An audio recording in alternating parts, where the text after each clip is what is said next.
বলে আল্লাযীনা ইয়াযকুরুনাল্লাহা কিয়ামান ওয়া কুউদান ওয়া আলা জুনুবিহিম ওয়া ইয়াতাফাক্কারুনা ফি খালকিস সামাওয়াতি ওয়াল আরদ। তারা বসা অবস্থায়, দাঁড়ানো অবস্থায় আমার প্রশংসা করে আর বলে রব্বানা মা খালাকতা হাযা বাতিলান সুবহানাকা ফাকিনা আযাবান নার। আয় আল্লাহ পাক, তুমি কোনো কিছু খেল তামাশার বিষয়বস্তু করে তৈরি করো নাই, অতএব জাহান্নামের শাস্তি থেকে তুমি আমাকে রক্ষা করো। আল্লাহর নবী বলেছেন আল্লাহর সৃষ্টি নৈপুণ্যতা সম্পর্কে যদি কোনো বান্দা 1 ঘন্টা চিন্তা করে, 1 ঘন্টা যদি গবেষণা করে, চিন্তা করে, রব্বুল আলামিন তার আমলনামায় 60 বছরের নফল ইবাদতের সওয়াব লিখে দেন। জোরে বলেন সুবহানাল্লাহ।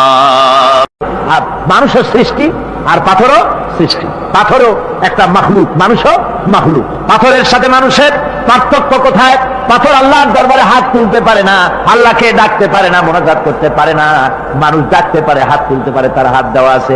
মানুষ হয়ে যদি আল্লাহর দরবারে হাত তুলতে না পারলেন, চোখের পানি যদি না ফেলতে পারলেন, আল্লাহ পাক বলছেন, ও নবী বলে দেন, আপনি বলুন তোমাদের দিয়ে কি প্রয়োজন আল্লাহর?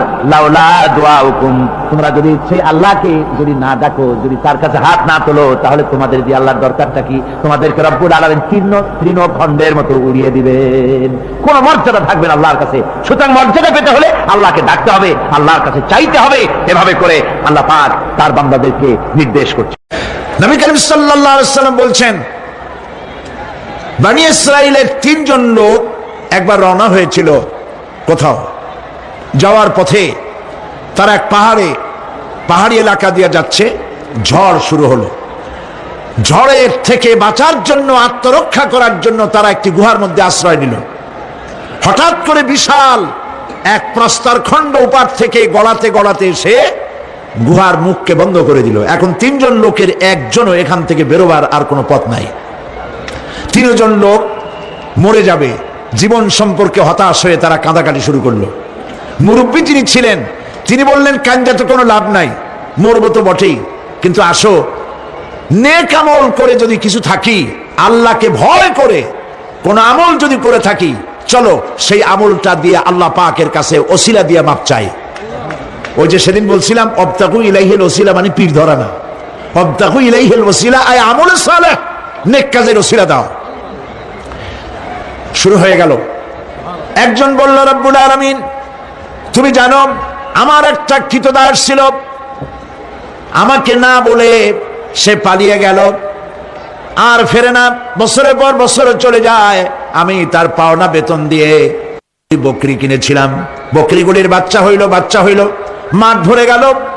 অনেক বছর পর ওই কৃতদাস যখন আমার কাছে ফিরে এলো, আমি তাকে বললাম, আল্লাহর বান্দা, এই মাঠ ভরা যত ছাগল দেখতে পাও সব তোমার নিয়ে বাড়ি চলে যাও। সে বলল, মালিক আপনি কি আমার সাথে তামসা করছেন? আমি তো না বলে গেছি আপনার কাছে, পালিয়ে গেছি, আমার তো শাস্তি হওয়া উচিত, আর আপনি আমাকে তামসা করতে যাবেন? না, তামসা না, তোমার বেতনের টাকা দিয়ে আমি এগুলি কিনেছিলাম, ওগুলোতে বংশ বাড়তে বাড়তে এগুলি হয়ে গেছে, এত হয়ে গেছে, কাজে এটা তোমার, আমি তোমাদেরকে এটা দিয়ে দিলাম, তুমি নিয়ে যাও। লোকটি বলল, রব্বুল আলামিন আমি তো শুধু বেতনের টাকাটাই দিতে পারতাম, আমি তো শুধু ইচ্ছে করলে ওই টাকা দিয়ে যে কয়টা বকরি কিনেছিলাম সেগুলি দিতে পারতাম। আমি তা না করে তার বেতনের টাকার সবগুলি টাকা দিয়ে যত ছাগল হলো, বকরি হলো, সব দিয়ে দিলাম। এই কাজটা যদি আল্লাহ তোমারে ভয় করে করে থাকে, মেহেরবানি করে এই পাথরটা সরাইয়া দাও। নবীজি বলছেন, আল্লাহ রাব্বুল আলামিন সঙ্গে সঙ্গে তার আপন কুদরতে পাথর সরাই দিলেন, কিন্তু মানুষ বেরোবার মতো পথ তখনও হলো না, অল্প একটু জায়গা সরেছে। আর একজন বলল, রাব্বুল আলামিন তুমি জানো আমি এক সুন্দরী যুবতী নারীর প্রতি আকৃষ্ট হলাম, তাকে আমি কুপ্রস্তাব দিলাম, কোন ক্রমে রাজি করতে পারি নাই, বহু টাকার বিনিময় আমি যখন তাকে রাজি করেছি, আর নির্জন জায়গায় যখন আমি তাকে উপভোগ করতে যেতেছি, তখন ওই যুবতী মেয়ে আমাকে বলল, আল্লাহর বান্দা তুমি আল্লাহরে ভয় করো, দুনিয়ার কেউ দেখতেছে না, আল্লাহ দেখতেছে, আল্লাহরে ভয় করো।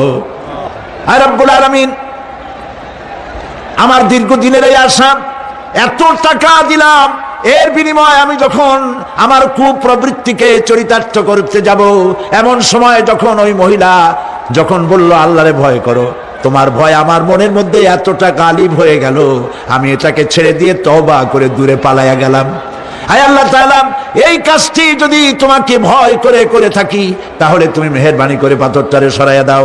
নবীজি বলছেন সঙ্গে সঙ্গে পাথর আরো একটু সরে গেল। কিন্তু তখনও মানুষ বেরিয়ে যাওয়ার মতো পথ হয় নাই। তৃতীয় ব্যক্তি বলল, রব্বুল আলামিন তুমি জানো আমি গরিব মানুষ, কয়েকদিন পর্যন্ত বহু চেষ্টা করেও কিছু সংগ্রহ করতে পারি নাই। ছেলে মেয়ে না খাওয়া, আমার বুড়ি মা না খাওয়া, আমার স্ত্রী না খাওয়া, সারাদিন কাজ করে কিছু পাই নাই। যখন আমি বাড়ি ফিরলাম গভীর রাত্রে, স্ত্রী জিজ্ঞেস করলো কিছু পেয়েছো নাকি? আমি বললাম কিছু পাই নাই। স্ত্রী তখন আমাকে বললো আমার যে বকরি ছিল, ওই বকরি দহন করে সামান্য একটু দুধ, 1 গ্লাস দুধ গরম করে রেখেছি, তোমার মায়ের দেই নাই, বাচ্চাদের দেই নাই, আমি নিজে খাই নাই, তুমি কষ্ট করেছো, তুমি খাও। লোকটি বলল, রব্বুল আলামিন আমার ওই দুধের গ্লাস হাতে নিয়ে স্ত্রীর ক্ষুধার্ত চেহারা দেখে আমার মনের মধ্যে মায়া ঠিকই হলো, কিন্তু দুধ আমি তারে দিলাম না।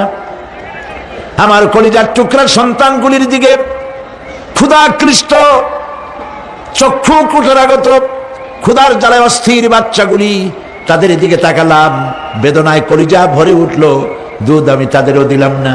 এবার চলে গেলাম আমার মায়ের রুমে, যে দেখলাম আমার বুড়ি বাপ 2-3 দিন অনাহারে, মা আমার ক্ষুধায় পড়ে আছেন বিছানায়।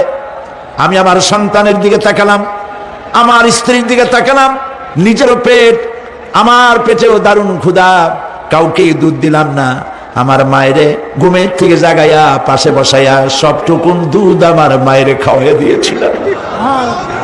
রব্বুল আলামিন এই কাজটি যদি আমি তোমাকে ভয় করি করে থাকি রব্বুল আলামিন, তাহলে মেহেরবানি করে পাথরটা সরাই দাও। আমার নবীজি বলছেন সঙ্গে সঙ্গে পাথরটি গুহা মুখ থেকে সরে গেল।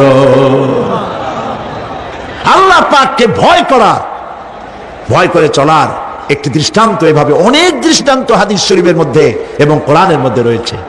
প্রিয় ভাই সব, মানুষের মর্যাদা টাকায় বাড়ে না। আপনি সৈয়দ বংশের লোক, এটা দেখার আল্লাহর কোনো জরুরত নাই। আপনি বড় আলেম, এটা দেখার জরুরত আল্লাহর নাই। আপনি প্রধানমন্ত্রী, আপনি প্রেসিডেন্ট, দেখার কোনো দরকার আল্লাহ পাকের নাই। কোন পয়গম্বরের বাপ, কোন পয়গম্বরের মা, কোন পয়গম্বরের স্ত্রী, তাও দেখার দরকার নাই আল্লাহ পাকের। আল্লাহ পাকের কাছে মর্যাদা, ইন্না আকরামাকুম ইনদাল্লাহি আতকাকুম। তোমাদের মধ্যে আল্লাহর কাছে মর্যাদা হচ্ছে সেই ব্যক্তির যে ব্যক্তি তোমাদের মধ্যে সব থেকে বেশি আল্লাহ পাককে ভয় করে। সুবহানাল্লাহ বলুন। এই ধরনের যারা আল্লাহ পাককে ভয় করে চলবে জীবনের সকল ক্ষেত্রে, সকল ক্ষেত্রে ভয় করবে, শুধু এক ক্ষেত্রে না, সব জায়গায়। এর জন্য ট্রান্সপারেন্সি, স্বচ্ছতা, জবাবদেহিতা শুধুমাত্র ঊর্ধ্বতন কর্মকর্তার কাছে জবাবদেহিতা নয়, শুধু গভর্নমেন্টের কাছে জবাবদেহিতা নয়, সব থেকে বড় জবাবদেহিতা কার কাছে বলেন? চিল্লায় বলুন। আল্লাহ পাকের কাছে জবাবদেহিতা সব থেকে বড় জিনিস। এই কথাটি মনে রেখে যদি আমরা চলতে পারি তাহলে আমাদের জীবন সুন্দর হবে, ভালো হবে। অবশ্যই ভালো কাজ করবেন, চুরি করবেন না, ডাকাতি করবেন না, গভর্নমেন্টের গম বেচবেন না, গম চুরি করে খাবেন না। মানুষেরা এই যে একবার আমি চট্টগ্রামে কোন জায়গায় যেন আমার মনে নাই, একটা জানাজায় শরীক হয়েছিলাম। জানাজা শেষে, বহু বছর আগের কথা, জানাজা শেষে ইমাম সাহেব সকলের দিকে তাকাইয়া জিজ্ঞেস করলো কেন আসিল? লোকেরা বললো গম আসিল। তা আমি তখন প্রথম চট্টগ্রামে আসছি, আমি ওই অর্থই বুঝি নেই। আমি জিজ্ঞেস করলাম ইমাম সাহেবকে, সবাই চলে যাওয়ার পর বললাম, মৌলানা সাহেব আপনি বললেন কেন আসিল, এটার অর্থটা আমি ভালো বুঝি নেই। আর গম আসিল, তো এই জানাজার মধ্যে গমের সম্পর্ক কি? চাউল গম এগুলি তো মানুষে খায়। উনি বললেন যে কেন আসিল মানে লোকটা কেমন আসিল। লোকেরা জবাব দিল গম আসিল, তার মানে ভালো ছিল। তা বললাম তাতে হইল কি? কয়েছে হলো এই এতগুলি মানুষে বললো ভালো, আল্লাহ বলবে ভালো, জান্নাত দিয়ে দিবে। আমি বললাম আল্লাহ সম্পর্কে আপনার এই রকমের ধারণা? এই লোকটা ভালো হোক, আমি কামনা করি ভালো হোক, কিন্তু একজন কন্ট্রাক্টর 5 কোটি টাকার একটি কাজ পেয়েছে, সেই কাজে খরচ করলো 1.5 কোটি আর 2 কোটি, 3 কোটি টাকা মেরে দিল। রাস্তার ইট খাইলো, সিমেন্ট খাইলো, রড খাইলো, বাড়ি খাইলো, গাড়ি খাইলো, বিল্ডিং বানায়, 2 বছর যেতে না যেতে ভেঙে যায়। কালভার্ট ব্রিজ বানাচ্ছে, বানাবার আগেই ভাঙ্গা শেষ। এই লোকটা এই রকমের যে টাকা মারলো, সরকারের টাকা, জনগণের টাকা মারলো, সর্বনাশ করলো, মিথ্যা সাক্ষী শিক্ষা দিল আইনজীবী হয়ে, এই যে কাজগুলি করলো, সবাই বলল লোকটা ভালো। এই মার জোড়া লোক বলল এই লোক, এই মৃত্যু ব্যক্তি ভালো। আর আল্লাহ যদি বলেন, এরকম একটা লোককে আল্লাহ যদি বলেন ভালো, তাহলে তিনি আহকামুল হাকিমিন হবেন কিভাবে? প্রিয় ভাই সব, লোকেরা ভালো বললে এই ভালোটা আল্লাহ গ্রহণ করেন। সেটা কিভাবে? আপনি তো জোর করে আদায় করছেন। মানুষের জিজ্ঞেস করছেন লোকটা কেমন, তার কাছে যে টাকা পাবে, তারে যে গাইলাইছে, তারে যে মারছে, সেও বলবে ভালো। এত মানুষের মধ্যে উল্টা করিয়া সে জান নিয়ে বেরবে কেমনে? কিন্তু আসল কথা কোনটি?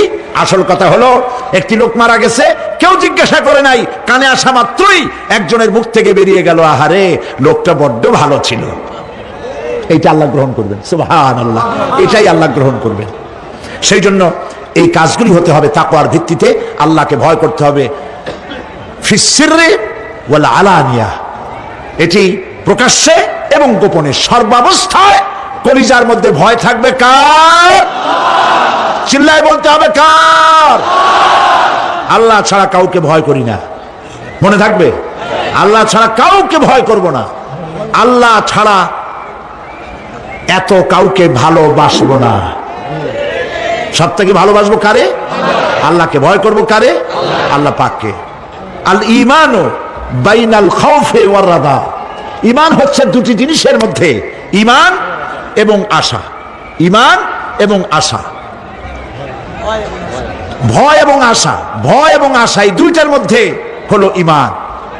হযরত ওমর রাদিয়াল্লাহু তাআলা আনহু কিয়ামতের দিন তিনি বলেন, কিয়ামতের দিন আল্লাহ রাব্বুল আলামিন যদি বলেন পৃথিবীর সমস্ত মানুষ জান্নাতে চলে যাবে, একটা মানুষ মাত্রই জাহান্নামে যাবে, আমি আল্লাহ পাককে এত ভয় পাই, হতে পারে সেই ব্যক্তি আমি ওমর হয়ে যেতে পারি।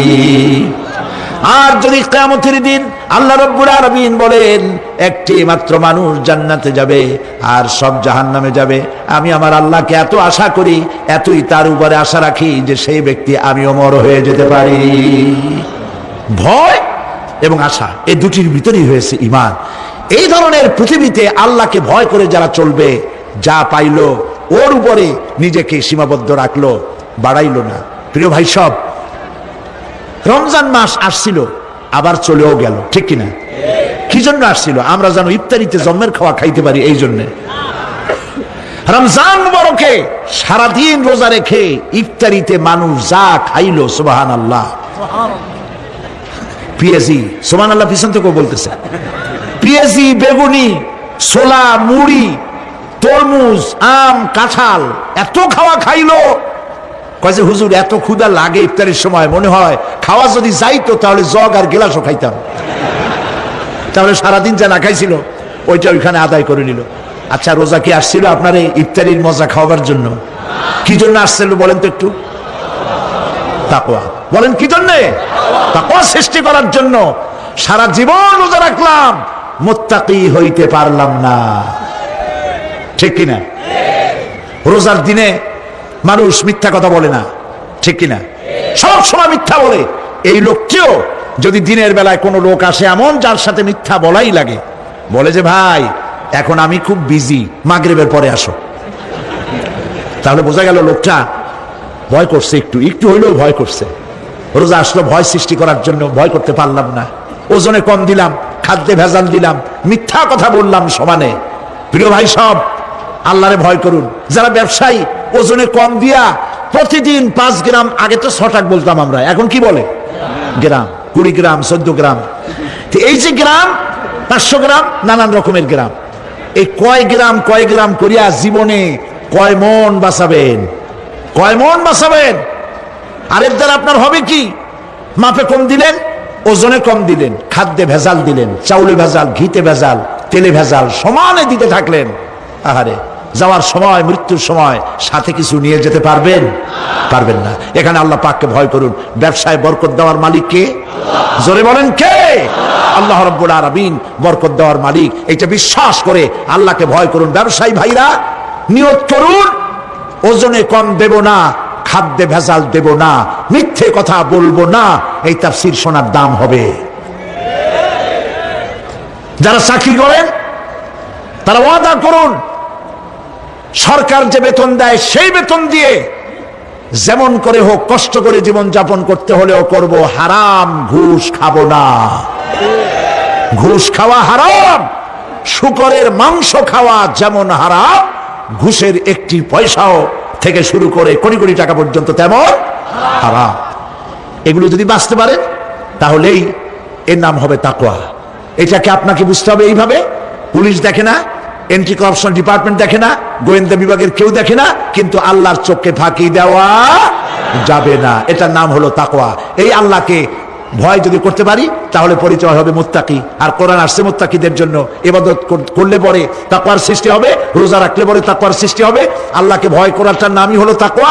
এই তাকওয়া যারা করবে, আল্লাহরে ভয় করবে, সেই বান্দাদের জন্য আল্লাহ পাক বলছেন, কি বলছেন? ইন্নালিল মুত্তাকিনা মাফাজা। এই মুত্তাকিদের জন্যই রয়েছে বিরাট সাফল্য কিয়ামতের দিন। সুবহানাল্লাহ। আল্লাহ পাক এদেরকে জান্নাত দিবেন। কি দিবেন বলেন?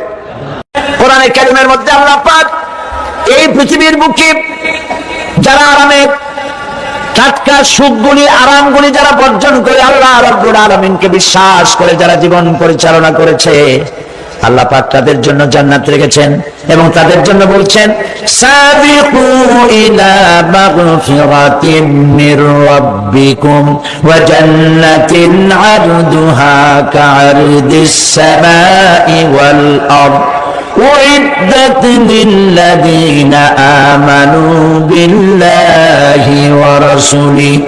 আল্লাহ পাক বলেন, প্রতিযোগিতা করো আল্লাহর মাগফিরাত কামনার জন্য আর জান্নাতে যাওয়ার জন্য প্রতিযোগিতা করো। আল্লাহর রহমত পাওয়ার জন্য সৎ কাজের প্রতিযোগিতা করো, তাহলে আল্লাহ রাব্বুল আলামিন তোমাদেরকে ক্ষমা করবেন আর তোমাদের জন্য এমন জান্নাত দিবেন যেই জান্নাত আকাশের বিশালতার, জমিনের বিশালতার মতো। এই বিরাট জান্নাত তোমাদেরকে দিবেন। এই জান্নাত চিরস্থায়ী সুখ এবং শান্তি জায়গা হবে। مثل الجنة التي وعد المتقون فيها أنهار من ماء غير آسن وأنهار من لبن لم يتغير طعمه। আল্লাহ পাক বলছেন জান্নাত, আল্লাহ পাক ওয়াদা করেছেন মুত্তাকিদের জন্য আল্লাহ পাক জান্নাত দিবেন, যে জান্নাতের ভেতরে রয়েছে মধুর প্রস্রবণ, রয়েছে দুধের প্রস্রবণ, রয়েছে সেখানে স্বচ্ছ পানীয় পানির প্রস্রবণ রয়েছে। এই সুন্দর জান্নাত, ঝর্ণা ধারা আল্লাহ পাক সৃষ্টি করেছেন, বাগ বাগিচা দিয়ে ভরে রেখেছেন জান্নাত। সেই জান্নাতে জান্নাত হবে এয়ার কন্ডিশন, রোদ্রের তাপ হবে না সেখানে, রোদ্রের খরক তাপ হবে না সেখানে, ঠান্ডার প্রচন্ডতা থাকবে না। কিরকম হবে জায়গাটা? আল্লাহ পাক বলছেন, মুত্তাকিনা আলাল আরাইকি লা ইয়ারাউনা ফিহা শামসান ওয়ালা জামহারিরা ওয়া দানিয়াতান আলাইহিম যিলালুহা ওয়া দুল্লিলাত কুতুফুহা তাদলিলা। আল্লাহ পাক এমন জান্নাত রেখেছেন, সেই আল্লাহ পাক সেই জান্নাতের ভিতরে জান্নাতীরা ঠেস লাগায়া মুখোমুখি অবস্থায় তারা সেখানে বসবে, আর জান্নাতীদের মনের মধ্যে কোনো দুঃখ থাকবে না, পেরেশানি থাকবে না। পৃথিবীতে মানুষের দুঃখ থাকে, পেরেশানি থাকে, সেখানে কোনো দুঃখ আর পেরেশানি থাকবে না। সেই জায়গাটা হবে শীতাতপ নিয়ন্ত্রিত, না শীত না গরম, চির বসন্ত বিরাজ করবে। জান্নাতীরা সেখানে থাকবে। এই সুন্দর জান্নাত আল্লাহ পাক রেখেছেন মুত্তাকিদের জন্য। সুবহানাল্লাহ। কাফেরদের জন্য জান্নাত হয়েছে, জাহান্নাম হবে চিরকাল। খালিদিনা ফিহা আবাদান, চিরকাল কাফেররা জাহান্নামে থাকবে। সর্বশেষ যে ব্যক্তি জাহান্নাম থেকে মুক্তি লাভ করবে তাকে আল্লাহ পাক বলবেন, ফেরেশতাদেরকে বলবেন, আমার ফেরেশতারা আমার এই বান্দাকে জান্নাত এবং জাহান্নামের মাঝখানে রেখে দাও। জান্নাত এবং জাহান্নামের মাঝখানে লোকটি যখন থাকার জায়গা পাবে, সে জান্নাতের দিকে তাকায়া দেখবে আর কাঁদতে থাকবে। আল্লাহ পাক জিজ্ঞেস করবেন, বান্দারে যুগের পর যুগ ধরে জাহান্নামে কেঁদেছো, আমি রব্বুল আলামিন জাহান্নাম মাফ করে দিয়া জান্নাত জাহান্নামের মাঝখানে রেখে দিয়েছি, আযাব থেকে তো বেঁচে গেছো, এখন কান্দো কেন? লোকটি বলবে রব্বুল আলামিন কান্দি এই কারণে, জাহান্নাম থেকে মাফ করেছো, তোমার শুকরিয়া আদায় করি। জান্নাত তো আমার কপালে নাই, কিসমতে নাই, কিন্তু জান্নাত আমি এখান থেকে দেখতে পাচ্ছি, জান্নাতের সুঘ্রাণ আমার নাকে আসতেছে, কপালে নাই যাওয়ার। আমি কাঁদি এই জন্য, তুমি যদি মেহেরবানি করে আমাকে জান্নাতের দরজার কাছে একটু দাঁড় করায় দিতা, প্রাণ ভরে তোমার জান্নাতের দৃশ্যটা একটু দেখতাম। আল্লাহ পাক তার আরজি পূরণ করবেন, বলবেন যাও, ফেরেশতাদের বলবেন এর জান্নাতের দরজার কাছে দাঁড় করায় দাও। জান্নাতের দরজার কাছে দাঁড়িয়ে লোকটি আবার কান্না শুরু করবেন। আল্লাহ পাক প্রশ্ন করবেন, আবার কান্দো কেন? লোকটি বলবে রব্বুল আলামিন কান্দি এই কারণে, জান্নাতের এই দরজায় দাঁড়ায়া জান্নাতের অফুরন্ত নেয়ামত কিছুই ভালো করে দেখা যায় না, শুধু অল্প জায়গা দেখি। যদি তুমি আমারে দয়া করে জান্নাতের মাঝখানে দাঁড় করায় দিতা, চতুর্দিকে তাকায়া তাকায়া দেখা কলিজারে ঠান্ডা বানাইতাম। তবে আমি ওয়াদা করি, জান্নাতের কোন নাজ নেয়ামত, কোন ফল আমি খাবো না, ধরবো না, ছুঁইব না। একটুখানি মেহেরবানি করে মাঝখানে দাঁড় করাইয়া দাও, জান্নারে ঠান্ডা করি। আল্লাহ রাব্বুল আলামিন ফেরেশতাদের বলবেন, আমার এই বান্দারে জান্নাতের মাঝখানে দাঁড় করাইয়া দে। আল্লাহর নবী বলেন, জান্নাতের মাঝখানে দাঁড়িয়ে লোকটি আগের চাইতে আরো জোরে চিৎকার মেরে কাঁদতে থাকবে। আল্লাহ পাক বলবেন, বান্দারে কি হলো তোর? দরজার কাছে আসতে চাইছিলে, আইনা দিলাম। আবার এবার মাঝখানে আসতে চাইছো, তাও এনে দিয়েছি। আবার কান্দো কেন? লোকটি বলবে রব্বুল আলামিন এবার কান্দি এই জন্যে, তুমি যখন দয়া করে একটিবার জান্নাতের মাঝখানে এনে আমাকে দাঁড় করায় দিয়েছো, তুমি রহমান রহিম গফুরুর রহিম, এই জান্নাত থেকে আবার আর বাইর করে দিও না। আল্লাহ রাব্বুল আলামিন বলবেন, ও আমার বান্দারে, আমার এই জান্নাত তোর খুব পছন্দ হয়েছে নাকি? লোকটি বলবে রব্বুল আলামিন কলিজা ঠান্ডা হয়ে গেছে, ভাবতেও পারি নাই জান্নাত এত সুন্দর। আল্লাহ পাক বলবেন, বান্দারে এরকম একটি নয়, দুইটা নয়, তোর জন্য আমি 10টা জান্নাত এরকম রিজার্ভ করে রাখছি। সুবহানাল্লাহ। আল্লাহ পাককে ভয় করে পৃথিবীর সমস্ত পাপ থেকে যারা নিজেকে রক্ষা করবে, আল্লাহ তাদের জন্য এই জান্নাত রেখে দিয়েছেন। সুবহানাল্লাহ। সেই জান্নাতের রিসিপশন আপনারা আন্দাজ করতে পারবেন না, রিসিপশন কারে কয়। প্রধানমন্ত্রী আর প্রেসিডেন্ট, 4-5টা পুলিশ আর আর্মি এসে একটা ফাঁক করে সেলুট মারলো, বাস শেষ হয়ে গেল, এরকম না। জান্নাতীদেরকে রিসিপশন দেওয়া হবে। জান্নাতীরা যখন আল্লাহর হুকুমে জান্নাতের দিকে যেতে লাগবে, আর যখন জান্নাতের কাছে চলে যাবে, আল্লাহ রাব্বুল আলামিন শোনায় দিচ্ছেন, হাত্তা ইদা জাউহা ফুতিহাত আবওয়াবুহা ওয়া ক্বালা লাহুম খাজানাতুহা সালামুন আলাইকুম তিবতুম ফাদখুলুহা খালিদিন। সুবহানাল্লাহ। জান্নাতীরা যখন জান্নাতে প্রবেশ করার দরজার মুখোমুখি হবে, দ্বার রক্ষীগণ তখন বলবে, সালামুন আলাইকুম, আল্লাহর শান্তি তোমাদের উপরে বর্ষিত হোক। সুবহানাল্লাহ। দুনিয়ার টাটকা সুখগুলি 2 পা দিয়ে ছেড়ে দিয়েছো, টাটকা সুখগুলি গ্রহণ করো নাই, হারাম খাও নাই, আল্লাহর দ্বীন কায়েমের জন্য রক্ত দিয়েছো, জীবন দিয়েছো, কষ্ট করেছো, আল্লাহকে ভয় করেছো। আমাদের সালাম গ্রহণ করো, জান্নাতের মধ্যে ঢুকে যাও চিরকালের জন্য। সুবহানাল্লাহ। আর বাইরে হওয়া লাগবে না, চিরকাল এই জান্নাতের মধ্যে তোমরা বসবাস করতে পারবে, আল্লাহ রাব্বুল আলামিনের ফেরেশতারা বলে দিবেন। জান্নাতের মধ্যে আল্লাহ পাক হুরদের সঙ্গে জান্নাতীদের বিয়ের ব্যবস্থা করে দিবেন। কোরআনে কারিমে আল্লাহ পাক বলেন, মুত্তাকিনা আলা সুরুরিন মাসফুফাতিন ওয়া যাওয়াজনাহুম বিহুরিন ঈন। সামনাসামনি ভাবে সাজানো সারি সারি আসন সমূহের উপর তারা ঠেস লাগায় বসে থাকবে, আর আল্লাহ রাব্বুল আলামিন হুরদের সাথে জান্নাতীদের বিয়ের ব্যবস্থা করে দিবেন। যেসব হুরের সঙ্গে বিয়ে হবে তাদের আল্লাহ পাক বিবরণ দিচ্ছেন, কি রকম হবে তারা। লাম ইয়াতমিসহুন্না ইনসুন ওয়ালা জান। এর পূর্বে জিন এবং ইনসান এদেরকে কেউ স্পর্শ করে নাই।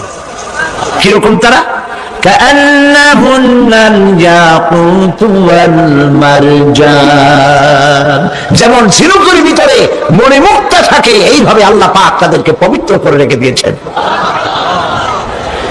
আমার প্রিয় ভাইরা, আল্লাহ রাব্বুল আলামিন কোরআনে কারীমের ভিতরে বলেছেন ফাবিআইয়ি আলা'i রাব্বিকুমা তুকাযযিবান।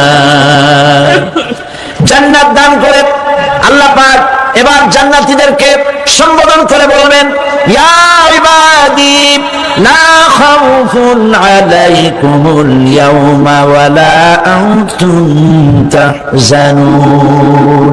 হে আমার বান্দারা, লা খাউফুন আলাইকুমুল ইয়াওম, আজ আর কোনো ভয় নাই। সুবহানাল্লাহ, সুবহানাল্লাহ। আজ আর কোনো ভয় নাই, কোনো চিন্তাও নাই, আরামে এই জান্নাতের মধ্যে বসবাস করো। এরপরে আল্লাহ পাক জিজ্ঞেস করবেন, ও আমার জান্নাতীরা, আমি যেসব ওয়াদা করছিলাম আমার ওয়াদা মোতাবেক সমস্ত নিয়ামত পেয়েছো? তারা বলবে হ্যাঁ পেয়েছি, সব নিয়ামত আপনার ওয়াদা মোতাবেক সব পেয়েছি। আল্লাহ রাব্বুল আলামিন বলবেন সব পাও নাই, ওয়ালাদাইনা মাজিদ, আমার কাছে আরো বেশি আছে। সুবহানাল্লাহ, আমার কাছে আরো বেশি আছে। জান্নাতীরা বুঝবে না সে আরো বেশিটা কি, এর থেকে আর বেশি কি। প্রিয় ভাই সব, নবী করিম সাল্লাল্লাহু আলাইহি সাল্লাম বলেছেন জান্নাতের সুখ আর শান্তি কোন চোখ নাই যা দেখেছে, যা কোন অন্তঃকরণ নাই যা কল্পনা করতে পেরেছে। এই জান্নাত মুত্তাকিদের জন্য আল্লাহ রাখছেন। সুবহানাল্লাহ। জান্নাতীরা ভাবতেও পারবে না সেই নিয়ামতগুলি কি। প্রিয় ভাই সব, সেই মুহূর্তে আল্লাহর নবী মুহাম্মদুর রাসূলুল্লাহ সাল্লাল্লাহু আলাইহি ওয়াসাল্লাম বলবেন, রব্বুল আলামিন আমার উম্মতেরা জান্নাতীরা বুঝতে পারে নাই আপনার কাছে কি নিয়ামত আরো বেশি আছে। আমার এই উম্মতেরা জান্নাতীরা আপনার ওয়াদা মোতাবেক সব পেয়েছে, কিন্তু একটি জিনিস এখনো তাদের কিসমতে হয় নাই।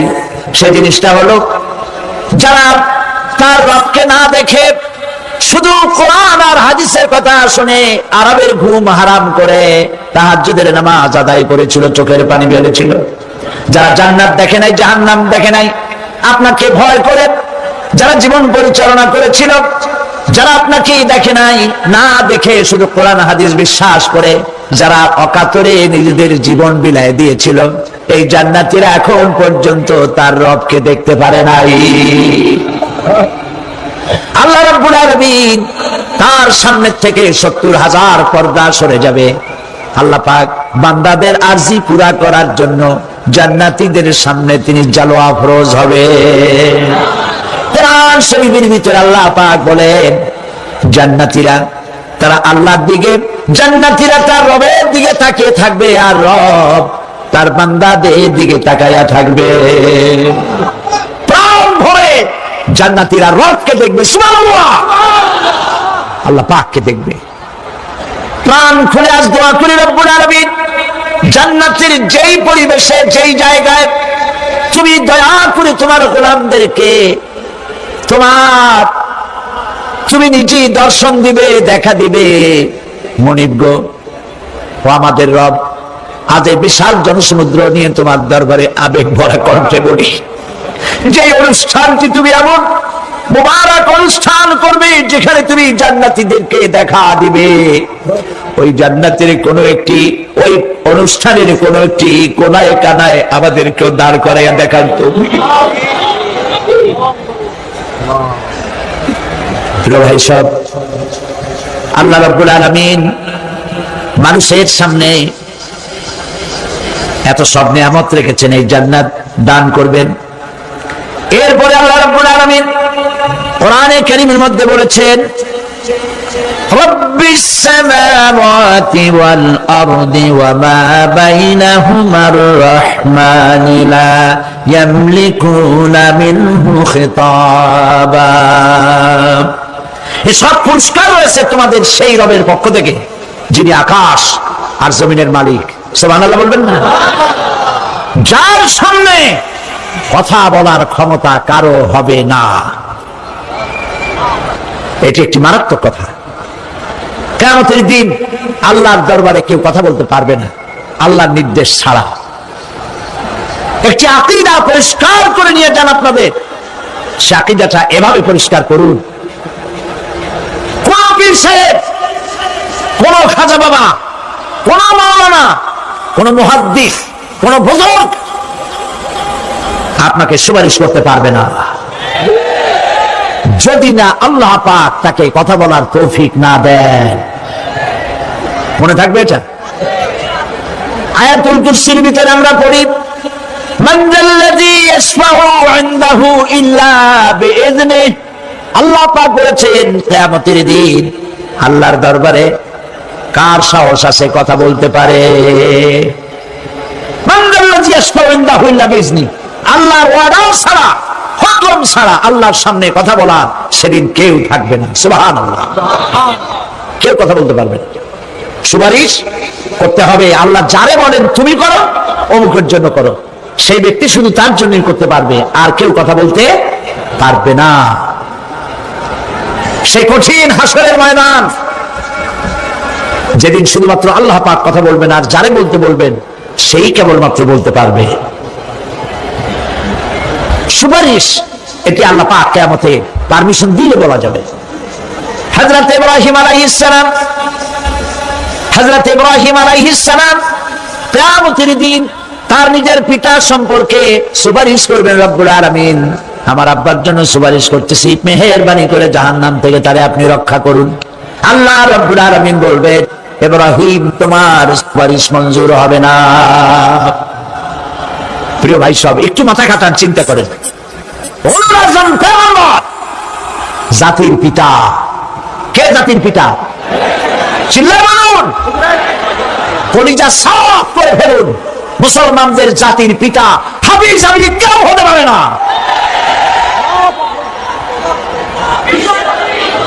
মিল্লাতা আবিকুম ইব্রাহিম। ইব্রাহিম আলাইহিস সালাম এই মিল্লাতের পিতা। সুবহানাল্লাহ। হযরত ইব্রাহিম আলাইহিস সালাম কিয়ামতের দিন বলবেন, আল্লাহ আমার আব্বার জন্য সুপারিশ করছি। আল্লাহ পাক বলবেন মঞ্জুর হবে না। আসল তোমার পিতা হতে পারে, কিন্তু আমার খলিলকে আগুনে ঢালার জন্য নমরুদকে সে সহযোগিতা করেছে, আমি তোমার পিতাকে ক্ষমা করব না। নবী করিম সাল্লাল্লাহু আলাইহি সাল্লামকে সাহাবায়ে কেরাম জিজ্ঞেস করেছেন, হে রাসূল আপনার আব্বা এবং আম্মার অবস্থা কি হবে? নবী করিম সাল্লাল্লাহু আলাইহি সাল্লাম কেঁদে ফেলেছেন, সাফ করেছেন আমি তাদের কোনো উপকারে আসব না। আল্লাহু আকবার। আপনি মনে করছেন নাকি যে ইয়া নবী সালাম আলাইকা বলি অমনি নবী সুপারিশ পাবেন? এত সহজ। কতগুলো রসগোল্লা খাইলেন আর বড় একটা মিছিল করলেন আর অমনি চলে যাবেন?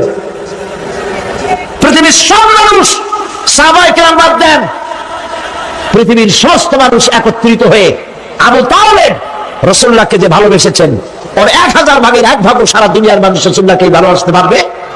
পারবে? নিজের ছেলে আলীকে, আলী রাদিয়াল্লাহু তাআলা আনহুকে আলাদা বিছানায় শোয়াইয়া, ছোট্ট মানুষ হযরত আলী আলাদা জায়গায় রাখিয়া মুহাম্মদ রাসূলুল্লাহ সাল্লাল্লাহু আলাইহি সাল্লাম এতিম মানুষ তার কলিজার সাথে বুকের মধ্যে আশ্রয় দিয়ে আগলে রেখেছেন বুক করে। সেই আবু তালেব মৃত্যুর সময় নবী করিম সাল্লাল্লাহু আলাইহি সাল্লাম বলেছিলেন, চাচা একটি বার আমার কানে তাওহীদের কালেমা শোনায় দেন। আবু তালেব তার কিসমতে ছিল না কালেমা। মরে যাওয়ার পর একজন সাহাবী বলেছিলেন, ইয়া রাসূলুল্লাহ মৃত্যুর সময় আবু তালেবের মুখ আমি নড়তে দেখেছি, তিনি কালেমা পড়েছেন সম্ভবত। রাসূলুল্লাহ সাফ বলেছেন আমি শুনি নাই। এত ভালোবাসার পরেও হাদিস শরীফে এসেছে আবু তালেব জাহান্নামে যাবে। কোথায় যাবে? জাহান্নামে। সবচাইতে কম আযাব হবে কার? আবু তালেবের। কম আযাবটা কি?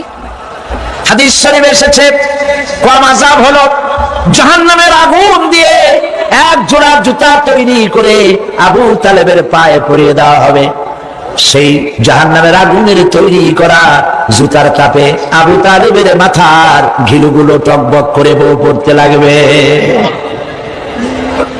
এত ভালোবেসে যদি কিয়ামতের উপায় না হয়, আপনি ইয়া নবী সালাম আলাইকা, ইয়া রাসূল সালাম আলাইকা, আর কতগুলো জিলাপি খাইলেন, বড় একটা মিছিল করলেন। প্রিয় ভাই সব, এইসব বিদআত ছাড়ুন, এগুলি সুস্পষ্ট বিদআত। রাসূলুল্লাহকে ভালোবাসবেন, সাহাবীরা যেভাবে ভালোবেসেছেন ওইভাবে ভালোবাসবেন। আল্লাহ রাব্বুল আলামিন বলেন, যালিকাল ইয়াউমুল হক ফামান শাআ আত্তাখাযা ইলা রাব্বিহি মাআবা।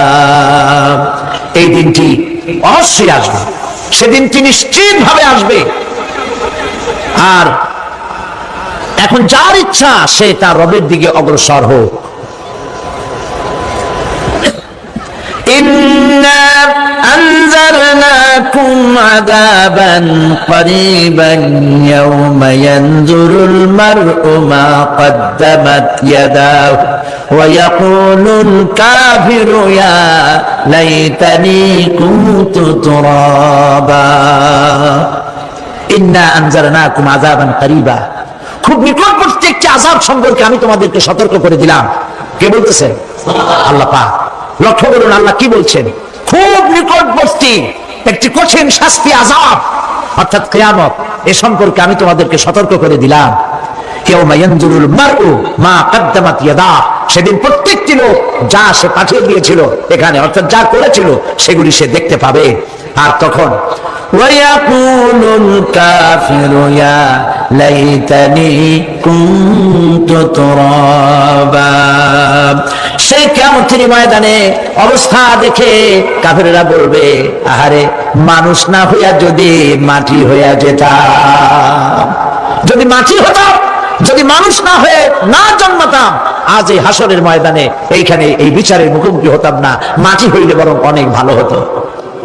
এই পৃথিবীতে আমরা এসেছি, চলে যাব, যাওয়ার আগে এই কোরআন একটি বিশাল জনগোষ্ঠী এমন বানাতে চেয়েছে, যে জনগোষ্ঠী এই কোরআন দিয়ে একটি বিশাল সমাজ গড়বে, রাষ্ট্র গড়বে, এমন রাষ্ট্র গড়বে যেই রাষ্ট্রে দুঃখ থাকবে না, অশান্তি থাকবে না, যেখানে সুখ থাকবে, সমৃদ্ধি থাকবে, আর কিয়ামতের দিন আল্লাহর জান্নাতে তারা চলে যাবে। তেমন একটি সমাজকে আমরা চাই। সবাই বলেন, সেরকম একটি সমাজকে আমরা চাই। প্রিয় ভাই সব, কিয়ামতের দিন আমরা যেতে চাই জান্নাতে। কোথায় যেতে চাই বলেন? জোরে বলেন। এই জান্নাতে যাওয়ার জন্য, এই জান্নাতে যাওয়ার জন্য দুইটা কাজ করতে হবে। কয়টা কাজ? আল্লাহ রাব্বুল আলামিন বলেন, ফামান কানা ইয়ারজু লিকাআ রাব্বিহি ফালইআমাল আমালান সালিহান ওয়া লা ইউশরিক বিইবাদাতি রাব্বিহি আহাদা। আল্লাহ পাক বলেন, যে বাজারা আমার সঙ্গে দেখা করতে চায় কিয়ামতে, দুইটা কাজ করা লাগবে। বলেন কয়টা কাজ? একটা হলো নেক আমল। কি আমল বলেন? নেক আমল। নেক আমল কারে বলে? নেক আমল করতে হলে আবার দুইটা শর্ত লাগে। এক নম্বরে কাজটা করতে হবে আল্লাহরে খুশি করার জন্য। কারে খুশি করার জন্য?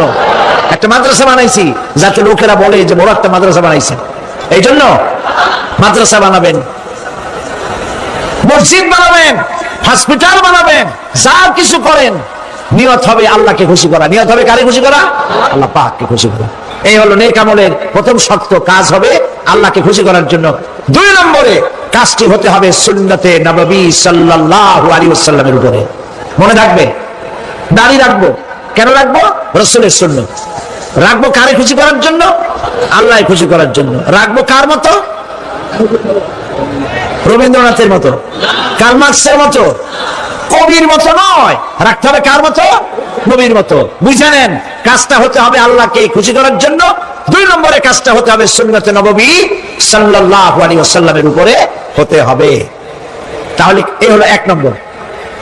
জান্নাতে যাওয়ার জন্য, আল্লাহর সাথে দেখা করার জন্য এক নম্বরের কাজ হলো নেক আমল। বলেন এক নম্বরের কাজ কি?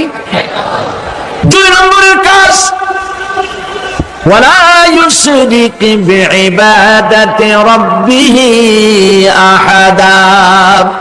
আল্লাহ রাব্বুল আলামিনের ইবাদতের সাথে কাউকে শরীক স্থাপন করা যাবে না। আমরা যারা মুসলমান অধিকাংশ মুসলমান শিরকের ভিতরে মুবতালা হয়ে আছে। বিশ্বাস করেন কিনা বলেন? কাফেরেরা তো মুশরিক আছে, ওরা তো মুশরিক আছেই, কিন্তু আমরা মুসলমানেরা আমাদের আমলের মধ্যে আমাদের অজান্তে সবের নিয়তে অনেক শিরক আমরা করে বসি। নাউজুবিল্লাহ, বলেন নাউজুবিল্লাহ। এই জন্য আমি বারবার সতর্ক করি, নিজেকেও করি, আপনাদেরকেও করি। এই কারণে করি, শিরকের গুনাহ আল্লাহ মাফ করবেন না। ইন্না শিরকা লাযুলমুন আযীম, শিরক মস্ত বড় অপরাধ, জুলম, আল্লাহ মাফ করবেন না। আল্লাহর কাছে কাঁদতে কাঁদতে মাপ চাওয়া লাগবে যে আল্লাহ শিরক থেকে আমাকে রক্ষা করো, বাঁচাও। অনেক গোপন শিরক আছে।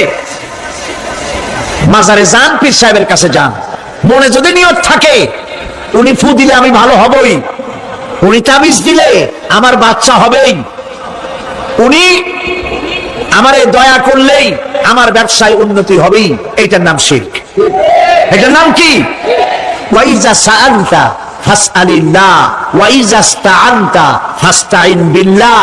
যা বলার আল্লাহরই বলো, আর যা চাওয়ার কার কাছে চাও? চিল্লায়ে বলেন। কলিজাটাকে পরিষ্কার করে দেন আজকের মাহফিলে। এই কলিজায় কারো প্রতি কোনো ভয় রাখবো না আল্লাহ ছাড়া। ভয় করবো কারে বলেন? মহব্বত আল্লাহ ছাড়া, এত বেশি মহব্বত আর কাউকে করবো না। আল্লাহ তাআলা আমাদের কলিজায় তোমার ভয় এবং মহব্বত দিয়ে ভরে দাও, রাসূলের মহব্বত দিয়ে আমাদের দিলকে ভরে দাও। বিশ্বাস করুন ভাই সাহেব, কোরআন শরীফ আমার সামনে, বিশ্বাস করুন, দেশি পীর বিদেশি পীর, খাজা বাবা দেশি এবং বিদেশি, কেউ আপনার ভাগ্য বদলাই দিতে পারবে না। এই পিছনে দৌড়ায় দৌড়ায় করে লাভ নাই। এতক্ষণ মসজিদের ভেতরে বসে আল্লাহর কাছে কাঁদেন। ওয়াকালা রাব্বুকুম উদউনি আস্তাজিব লাকুম। তোমার রব বলেছে আমারে ডাকো, আমি ডাকের সাড়া দিয়ে দেব। সুবহানাল্লাহ।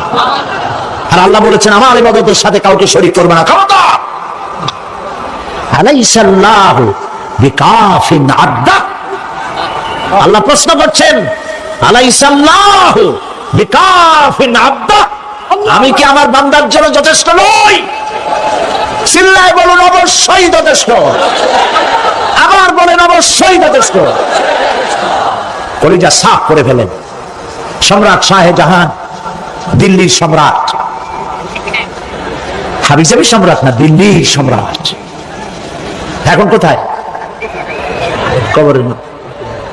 কবি বলতেছেন, শাহনে জাহাं को जिन्हें फक्र से देते थे बाज, शाहने जहां को जिन्हें फक्र से देते थे बाज, वाज कब्र में है सूरह अलहम्दु की मोहताज।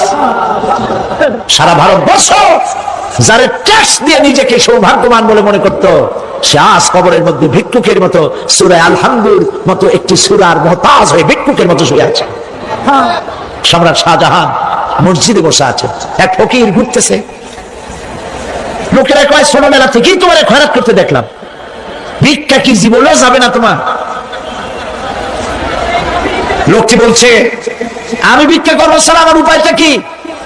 এই লোকটি, আমি ভিক্ষা করা স্যার করবো কি? লোকেরা তো আমার 60 টাকা 50 টাকা 100 টাকা দেয় না, 4 আনা 5 আনা 1 টাকা এই আমার দেয়, এই দিয়ে আমি বড় লোক হবো কেমন? লোকটি বলছে, আচ্ছা দেখো, তুমি তো জায়গা মতো যাইতে পারো না, বাদশার কাছে যাও, এমন দেওয়া দেবে জীবনে আর খয়রাত করা লাগবে না। তো বাদশার কাছে কি খয়রাতি যাইতে পারে কোনোদিন? হ্যাঁ এখন পারবা। কেমনে? সম্রাট শাহজাহান এখন একা একা মসজিদে আছেন। তখনকার এসব বাদশারা অনেকে নামাজি ছিলেন, দিনদার ছিলেন। ফকির দরজার কাছে দাঁড়াইয়া দেখতে পাচ্ছে কেউ নাই, দেহরক্ষীরা দূরে দূরে দাঁড়ানো। বাদশাহ মসজিদের ভেতরে বসে হাত তুলে ঝুলতেছে আর কাঁদতেছে, চোখের পানি দিয়ে দাঁড়িয়ে ভিজে ভিজে পড়ছে। এই দৃশ্য অনেকক্ষণ দেখলো ফকির। কিছুক্ষণ পর সম্রাট শাহজাহান মসজিদ থেকে বেরিয়ে আসছে। ফকির বলছে, আসসালামু আলাইকুম হুজুর। তিনি বললেন, ওয়ালাইকুম আসসালাম। চলে গেল।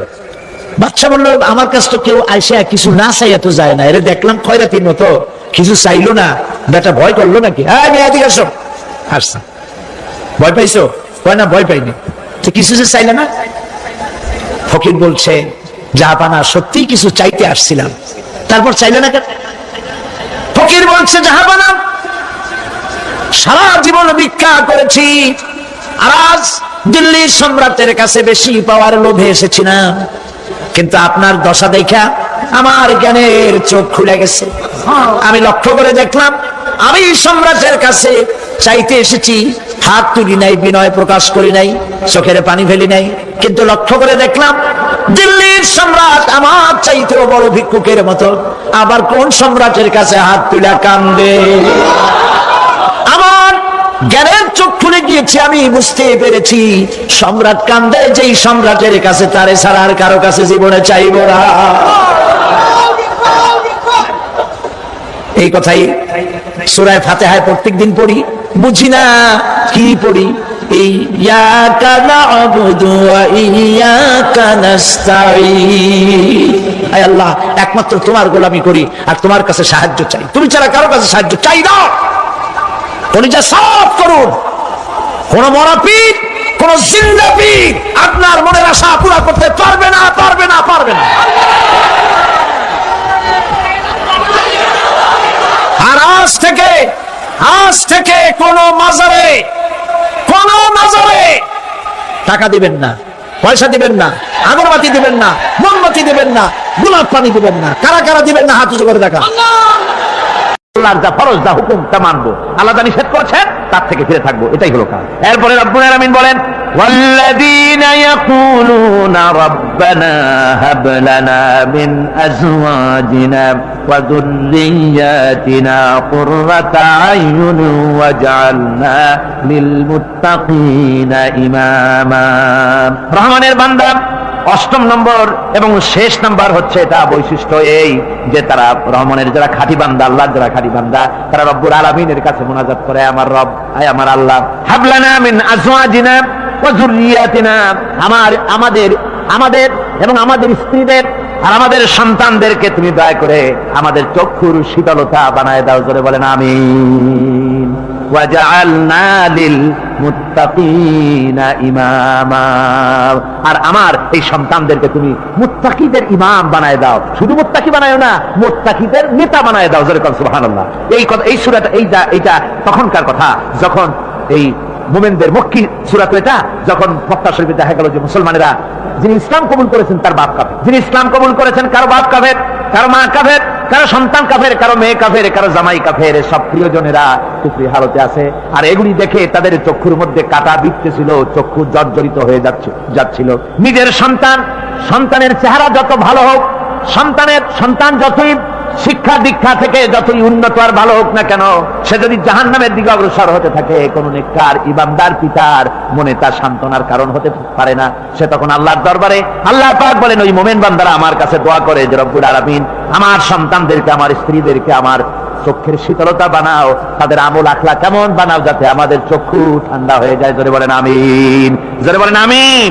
সন্তানদের জন্য আল্লাহর কাছে দোয়া করতে হবে। আপনারা দেখেন, চোখের সামনে দেখতে পাচ্ছেন সন্তান সিনেমায় যাচ্ছে, সন্তান নামাজ পড়ে না, সন্তান রোজা রাখে না, সন্তান মানুষের তৈরি করা মতাদর্শের পেছনে স্লোগান দিচ্ছে, দৌড়াচ্ছে, আর আপনি পিতা হয়ে তাকে ঠেকাচ্ছেন না। ওই ছেলে তো জাহান্নামে যাচ্ছে, আপনার দরদ হওয়া উচিত, ওই ছেলেকে ফিরানো দরকার আর আল্লাহর কাছে দোয়া করা দরকার। আমার বন্ধুগণ, দোয়া আল্লাহ নিজেই শিখাই দিচ্ছেন, দোয়া করো। পড়েন আমার সাথে, রব্বানা হাব লানা মিন আজওয়াজিনা ওয়া যুররিয়্যাতিনা কুররাতা আয়ুন ওয়াজআলনা লিল মুত্তাকিনা ইমামা। উলাইকা ইউজজাউনাল গুরফাতা বিমা সাবারু ওয়া ইউলাক্কাউনা ফিহা তাহিয়াতান ওয়া সালামা। আল্লাহ পাক বলেন, এই সব লোকদের জন্য তারা যে সবর করেছিল, সেই সবরের কারণে আমি তাদের উত্তম জাযা দান করব। আর তাদের জন্য ফেরেশতারা চতুর্দিক থেকে, ফেরেশতারা তাদের জন্য সম্বোধন করবে, তাদেরকে সম্বর্ধনা দিবে, ফেরেশতারা তাদের সম্বর্ধনা দিবে। ওয়াল মালাইকাতু ইয়াদখুলুনা আলাইহিম মিন কুল্লি বাবিন সালামুন আলাইকুম বিমা সাবারতুম ফানি'মা উকবাদ-দার। চতুর্দিক থেকে ফেরেশতারা আসতে থাকবে আর তারা সালাম দিতে থাকবে, তাদেরকে সম্বর্ধনা দেবে বেহেশতীদেরকে, আর বলবে তোমাদের জন্য এই পরকালের এই ঘরটাই জায়গাটা কতই না উত্তম করে আল্লাহ তৈরি করে রেখেছেন। বলেন সুবহানাল্লাহ। সালামুন আলাইকুম, আল্লাহ বলছেন উলাইকা ইউজসাউনাল গুরফাতা বিমা সাবারু, তোমরা যে সবর এখতিয়ার করেছিলে সেজন্য আজকে তোমাদের জন্য আমি এই বিরাট নিয়ামত তোমাদের জন্য রেখেছি। দিনকে চালু করতে গেলে, ইসলামী আন্দোলন করতে গেলে বিপদ আসে, আর সেই বিপদে সবর এখতিয়ার করতে হয়। কত ভয় আসে, লোভ আসে, কত কিছু আসে, এগুলিকে উপেক্ষা করে যারা ইসলামী আন্দোলনের জন্য নফসের খাহেশকে, আরামকে হারাম করে দিয়ে আন্দোলনে যারা ঝাঁপিয়ে পড়তে পারে, তাদের জন্য আল্লাহ পাক এই সমস্ত নিয়ামত রেখে দিয়েছেন। কুল মা ইয়াবাউ বিকুম রাব্বি লাউলা দুআউকুম ফাকাদ কাযাবতুম ফাসাউফা ইয়াকুনু লিজামা। ও নবী, আপনি এদেরকে বলেন, আপনি এই লোকগুলিকে বলেন যে তোমাদের ব্যাপারে আল্লাহর কি প্রয়োজন পড়েছে যদি তোমরা আল্লাহকে নাই ডাকো, আল্লাহর কাছে যদি দোয়া না করো, যদি হাত না পাতো, আল্লাহ কি যদি না ডাকো, তাহলে তোমাদের কি আল্লাহর দরকার? ফাকাদ কাযাবতুম, তোমরা তো অস্বীকার করে চলছো। ফাসাউফা ইয়াকুনু লিজামা, খুব তাড়াতাড়ি করে তোমরা বুঝতে পারবে, এমন অবস্থা, এমন আযাব আসবে যে তখন তোমাদের প্রাণ বাঁচানোই দায় হয়ে পড়বে। আমার বন্ধুগণ, একটা মানুষের সাথে মানুষের সৃষ্টি আর পাথরও সৃষ্টি, পাথরও একটা মাখলুক, মানুষও মাখলুক। পাথরের সাথে মানুষের পার্থক্য কোথায়? পাথর আল্লাহর দরবারে হাত তুলতে পারে না, আল্লাহকে ডাকতে পারে না, মোনাজাত করতে পারে না। মানুষ ডাকতে পারে, হাত তুলতে পারে, তার হাত দেওয়া আছে। মানুষ হয়ে যদি আল্লাহর দরবারে হাত তুলতে না পারলেন, চোখের পানি যদি না ফেলতে পারলেন, আল্লাহ পাক বলছেন, ও নবী বলে দেন, আপনি বলুন তোমাদের দিয়ে কি প্রয়োজন আল্লাহর? লাউলা দুআউকুম, তোমরা যদি সেই আল্লাহকে যদি না ডাকো, যদি তার কাছে হাত না তোলো, তাহলে তোমাদের দিয়ে আল্লাহর দরকারটা কি? তোমাদেরকে রব্বুল আলামিন তৃণখণ্ডের মতো উড়িয়ে দিবেন, কোন মর্যাদা থাকবে না আল্লাহর কাছে। সুতরাং মর্যাদা পেতে হলে আল্লাহকে ডাকতে হবে, আল্লাহর কাছে চাইতে হবে। এভাবে করে আল্লাহ পাক তার বান্দাদেরকে নির্দেশ করছেন। আমার বন্ধুগণ, এই মোট 8টি বৈশিষ্ট্য ইসলামের আপনার মোমেন বান্দাদের জন্য, রহমানের খাঁটি বান্দাদের জন্য এই 8টি বৈশিষ্ট্য আল্লাহ পাক দান করেছেন। এই 8টি বৈশিষ্ট্য যেন আল্লাহ পাক আমাদের মধ্যে দান করে দেন। জোরে বলেন আমিন, আরো জোরে বলেন আমিন। 8টি বৈশিষ্ট্যের জন্য আল্লাহ পাক বেহেশত রেখেছেন। 8টি বেহেশত কয়টি? এই 8টি বেহেশতের দরওয়াজা আল্লাহ যেন আমাদের জন্য কিয়ামতে খুলে দেন। জোরে কোন আমিন। আমার ভাইরা, আল্লাহ রাব্বুল আলামিন এই কোরআন যে নাজিল করেছেন, এই কোরআন দিয়ে এই ধরনের নৈতিক গুণে গুণান্বিত একটা জনসমষ্টি তৈরি করেছিলেন আল্লাহর হাবিব জনাব মুহাম্মদ রাসূলুল্লাহ সাল্লাল্লাহু আলাইহি ওয়াসাল্লাম। আর সেই জনসমষ্টি দিয়ে রাসূল পাক সাল্লাল্লাহু আলাইহি ওয়াসাল্লাম একটি ইসলামী কল্যাণমূলক রাষ্ট্র তৈরি করেছিলেন। রাসূলুল্লাহ কি করেছিলেন? একটা রাষ্ট্র। এই যা বললাম, এই 5 দিন ধরে যা বললাম, এই সব গুণাবলী দিয়ে, এই সব বৈশিষ্ট্য দিয়ে রাসূলুল্লাহ একটা জনগোষ্ঠী তৈরি করেছিলেন। সেই জনগোষ্ঠী নিয়ে মক্কি জিন্দেগি থেকে রাসূলুল্লাহ মদিনায় আসলেন। আর মদিনায় এসে রাসূলুল্লাহ এখন রাষ্ট্রপ্রধান হয়ে গেলেন। কি হয়ে গেলেন? রাষ্ট্রপ্রধান, প্রেসিডেন্ট হয়ে গেলেন। রাসূলুল্লাহ আজকে প্রেসিডেন্ট, রাষ্ট্র হলো। আর কোরআন দিলেন সংবিধান হিসেবে, শাসনতন্ত্র হিসেবে। আল্লাহর নবী বললেন, আজকে আমি দেশবাসীকে এমন একটা কনস্টিটিউশন, এমন একটি সংবিধান দেশবাসীকে আমি দিলাম, যেই সংবিধানের বদৌলতে সমাজে আর চুরি থাকবে না, ডাকাতি থাকবে না, জেনা থাকবে না, ব্যভিচার থাকবে না। এর বদৌলতে মানুষ এখন দরজা খুলে ঘুমাতে পারবে, আর কোনো অশান্তি থাকবে না, চুরি হবে না, ডাকাতি হবে না, নারী ধর্ষণ হবে না, হত্যা হবে না, আরামের জমিন হয়ে যাবে, মানুষ শান্তিতে বসবাস করতে পারবে। হুজুর বললেন, খায়রুল কুরুনি কারনি, সর্বশ্রেষ্ঠ যুগ হচ্ছে আমার যুগ। আমার বন্ধুগণ, কোরআনের সমাজই ছিল পৃথিবীর সর্বশ্রেষ্ঠ সমাজ। সেই সমাজ ব্যবস্থাকে আমরা ভুলে গিয়েছি। আজকে সমাজতন্ত্র ব্যর্থ হলো কেন? কমিউনিজম ব্যর্থ হলো কেন? ব্যর্থ হওয়ার একমাত্র কারণ হলো তারা মানুষকে খেতে দিতে পারে নাই, পড়তে দিতে পারে নাই। পুঁজিবাদও ব্যর্থ, সমাজতন্ত্র ব্যর্থ। আসলে ওরা বলেছে আমরা সবাইকে সমান করে দেব, খাইতে দেব, পড়তে দেব, কাপড় দেব, চোপড় দেব, ওষুধ দেব, তোমাদের মৌলিক অধিকার, মৌলিক প্রয়োজন মিটাবো, এগুলি সব তারা বলেছে। কিন্তু মৌলিক প্রয়োজন মিটাতে পারে নাই। 70 বছর যেতে পারল না, বিদায় হয়ে গিয়েছে। মৌলিক প্রয়োজন মিটাতে পারে শুধুমাত্র কোরআন। কে মিটাতে পারে? কে পারে? কোরআন পারে মানুষের মৌলিক প্রয়োজন মিটাতে। তাই এই কোরআনে কারীমকে আল্লাহ রাব্বুল আলামিন অবতীর্ণ করলেন। আর কোরআন দিয়ে রাসূল পাক সাল্লাল্লাহু আলাইহি ওয়াসাল্লাম একটা সমাজ তৈরি করলেন, এমন সমাজ যেখানে রাষ্ট্রপ্রধানের পেট ফুলে উঠলো না খাইয়া, রাষ্ট্রপ্রধানের বিরাট বিল্ডিং উঠলো না, বিদেশে টাকা জমা হলো না। আজকে আমরা দেখি পৃথিবীতে কত জায়গায় রাষ্ট্রপ্রধান নিজের ছেলেবেলে নাই, হাওলাত করা ছেলে একটা, তাও যদি এত টাকা পয়সা বিদেশে জমা করে, তাহলে মানুষেরা মন্তব্য করে যদি নিজের ছেলে থাকতো তাহলে তো গোটা বাংলাদেশ বিদেশি ব্যাংকে জমা দিয়ে দিত। ইসলাম পৃথিবীতে এসেছে মানুষকে এমন এক শান্তির বিধান দিতে। রাষ্ট্রপ্রধান মোহাম্মদ রাসূলুল্লাহ সাল্লাল্লাহু আলাইহি ওয়াসাল্লাম মানুষ খাবার পেয়েছে, দরজা খুলে ঘুমাবার সুযোগ পেয়েছে। আজ হযরত আবু হুরায়রা রাদিয়াল্লাহু তাআলা আনহু বলেন, আমি রাসূলুল্লাহর কাছে গেলাম, হুজুরকে গিয়ে সালাম করলাম। আল্লাহর নবী সালামের জবাব দিলেন, কিন্তু দেখতে পেলাম মুখ নড়ে, আওয়াজ বেরোলো না। কারণ কি? কাছে গিয়ে দেখি নবীজি ক্ষুধার যন্ত্রণায় কথা বলতেছেন, আওয়াজ বেরোতেছে না। এত ক্ষুধা লেগেছে আল্লাহর নবীর। 2-4 দিন চলে গেছে, খাবার নাই। রাসূলুল্লাহ সমস্ত গনিমতের মাল, যাকাত সদকার মালগুলি, খাদ্যদ্রব্যগুলি দুহাতে বিতরণ করেছেন। নিজের পেটে খাবার নাই, মানুষকে দিতেছেন। দিতে দিতে এশার নামাজ পড়ে নবীজি ঘরের মধ্যে প্রবেশ করে হযরত আয়েশা সিদ্দিকা রাদিয়াল্লাহু তাআলা আনহাকে দেখে বলেন, আয়েশা রে, সারাদিন কষ্ট করেছি, দারুণ ক্ষুধা লেগেছে, তাড়াতাড়ি করে কিছু খাবার আমারে এনে দাও। হযরত আয়েশা হুজুরের ক্ষুধার্ত শ্রান্ত ক্লান্ত চেহারার দিকে তাকাইয়া হযরত আয়েশা কেঁদে ফেলেছেন। হযরত আয়েশা কাঁদেন আর বলেন, ইয়া রাসূলুল্লাহ, হে আল্লাহর নামের কসম করে বলি, আমি আয়েশার ঘরে কোনো পানি ছাড়া কোনো খাবার নাই। এই ছিল রাসূলের আদর্শ। আল্লাহুম্মা আমিন। ربنا ظلمنا أنفسنا وإن لم تغفر لنا وترحمنا لنكونن من الخاسرين ربنا لا تزغ قلوبنا بعد إذ هديتنا وهب لنا من لدنك رحمة إنك أنت الوهاب ربنا فاغفر لنا ذنوبنا وكفر عنا سيئاتنا وتوفنا مع الأبرار ربنا وآتنا ما وعدتنا على رسلك ولا تخزنا يوم القيامة إنك لا تخلف الميعاد أي الله ربنا العالمين বিশাল এই জনতা নিয়ে তোমার দরবারে হাত তুলেছি রব্বুল আলামিন। কোরআনে কারীমের মাহফিল বড় আশা করে হাত তুলেছি, মেহেরবানি করে আলোচনার সব রাসূল করিম সাল্লাল্লাহু আলাইহি ওয়াসাল্লামের রূহ মুবারকে পৌঁছায় দাও। तमाम পৃথিবীর মাটির নিচে মুমিন মুমিনাত যারা শুয়ে আছে তাদের রূহের উপরে সব পৌঁছায় দাও রব্বুল আলামিন।